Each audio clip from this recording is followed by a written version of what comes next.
we're working on one of our 350 power valve cylinders here, and part of what I do with the porting is cleaning up the transfer port ducts. So I'm getting all the casting flash out of the transfer butt ducts and making them really smooth. And then another really important part of porting these cylinders is getting the transfer port angles correct.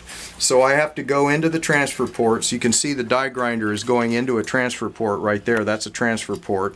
And now what I'm doing is grinding the angles in the transfer ports so that the fuel charge coming through the transfer ports builds enough velocity and is aimed in such a way that it will take the fuel charge towards the back of the cylinder. We need to make the fuel charge stick to the top of the piston, then adhere to the back cylinder wall and rise up the back of the cylinder in a coherent column.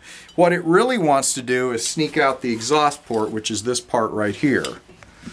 So if we can build enough column inertia, and if we can point the transfers properly, then especially at low RPM where there's lots of time for the fuel charge to go out the exhaust port, we can keep it in the cylinder longer, and that is where the good bottom end and the amazing mid-range that our engines are known for, that's where that comes from.